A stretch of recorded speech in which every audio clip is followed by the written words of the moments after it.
Welcome to Fan Shop Pioneer Village. Today's video we're going to show you the making of a cartridge tube and finally to load that tube with black powder for your musket. And before we begin, let's talk about safety. Remember, black powder ignites easily either through a glowing ember, a spark, or even static electricity. So before you begin, get rid of any sources of ignition. Remember, try not to do this in your tent, by candlelight, or even by the campfire. Remember, handle with care, especially when transporting.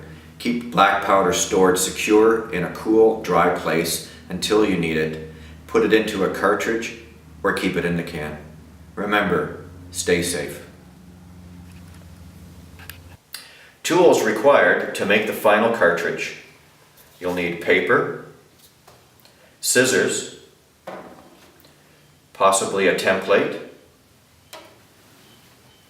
plastic funnel, a drop cloth, wooden dowel to make the tube, a powder measure, different types, powder dispenser of different types, black powder, and a storage container.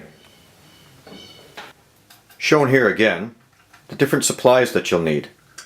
Paper, scissors, possibly a template, a funnel, either plastic or brass, a drop cloth, wooden dowel for rolling the tubes, powder measurer of different types, powder dispenser of different types, black powder, and of course, a storage container.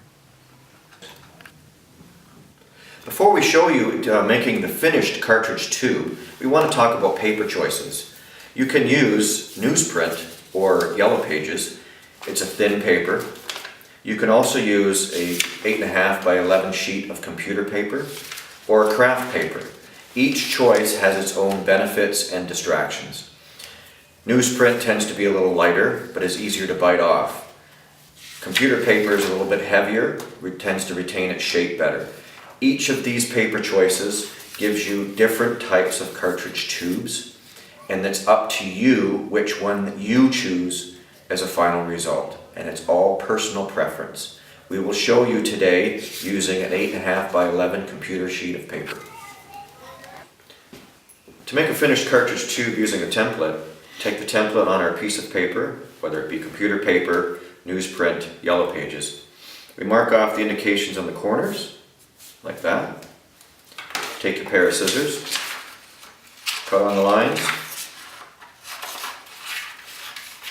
and you end up with your cartridge paper. Another method of making this same thing without the template is to get a sheet of 8.5 by 11 piece of paper, fold it in half, cut along the fold, put the two sheets together, cut up about the same distance at a 45-degree angle, flip that piece over, sort them together, cut off the excess, and you end up with 4 sheets ready to roll. In the template method, as you can see again, you mark the corners like so, move the template, grab your scissors, cut up along the lines. You end up with a finished paper ready for rolling. Using a lime green paper to show you so it's easier to see, take an 8.5 piece of paper, fold it in half, cut along the half line, put those two pieces of paper together, cut up a few inches at a 45-degree angle, turn that over on itself, lay it together, cut off the excess, and you end up with 4 sheets ready to roll. Now we're going to show you how to roll the tube. You have your paper and a wooden dowel, 6 inches long, 5/8 of an inch, with a divot drilled into one end. Take that divot end to the long side, whether it be to the right or to the left. It doesn't matter. Pull back about a half of an inch from the end, leaving that space. Roll up straight, as tight as possible, all the way so that it's that way. Push that end inside, pull back about 1/8 of an inch, and then push the fold into the divot end so it's a crisp, full crease. Pull the wooden dowel out, you end up with a finished tube sealed tightly at the end, ready to be filled. To roll the tube, you take your wooden dowel, divot end either to the right or to the left, doesn't matter. 1/2 inch from the edge of the paper, roll tight all the way up. Once you've got it to the end, push, push, push, push in. Pull back about 1/8 of an inch, push all that in again tight, pull out, and you've got a finished tube with a tight closed end. Okay, we've rolled several tubes. We want to make sure we have a storage system in place, and as you're rolling tubes, we want to make sure you don't do this at an event. It's best if you do this ahead of time. You can do this while you're watching television, sitting around waiting, before you go to work, you got extra time, and then just keep rolling, placing them into a container, and have tubes ready to roll when you have the powder. Don't leave it till the last minute. Now we're going to talk about filling the cartridge tube with black powder. In our unit we use 3F, which ignites better, and we're going to show you a couple of different methods. First, we want to have a drop cloth on the table. This allows you to collect the powder and keep it clear from just spilling all over. We will show you a couple of different methods. First off, we have the dispensing tools. One is a brass tube, which has a finger method that allows you to dispense into a measured tube. The other is a little funnel type on top of the can. This is also usable, but can spill a lot. Another method is to use powder in a wooden bowl and a teaspoon, filling directly into the tube. Using an adjustable powder measure, you can set this to 100 grains. 125 grains is the maximum allowable with most events. Take your powder measure, this or this, and just dispense the powder into the powder measure.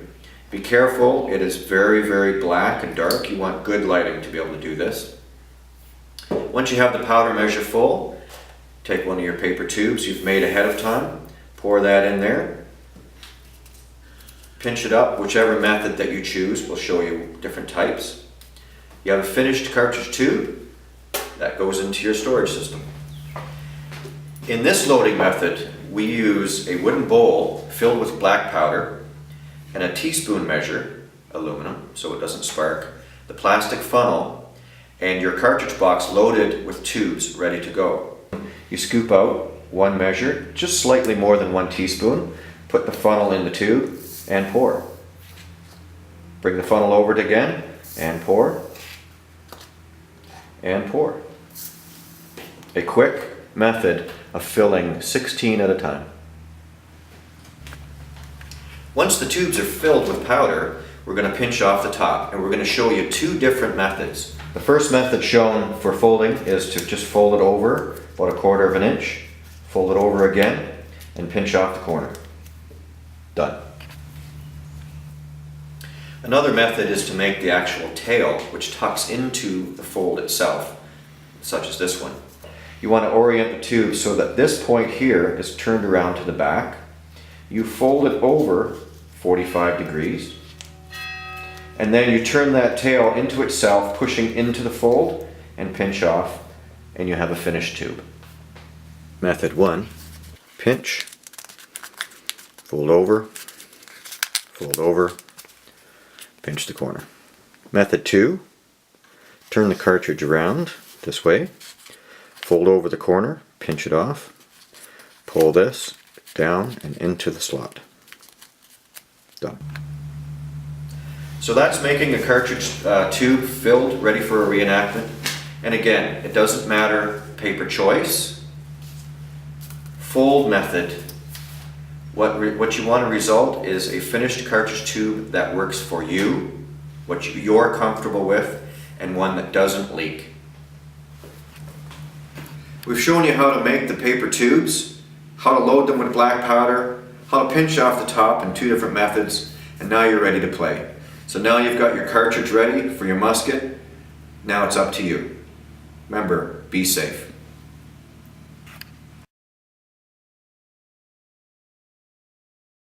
And then finally, to make a loaded blank cartridge. Cut. Cut.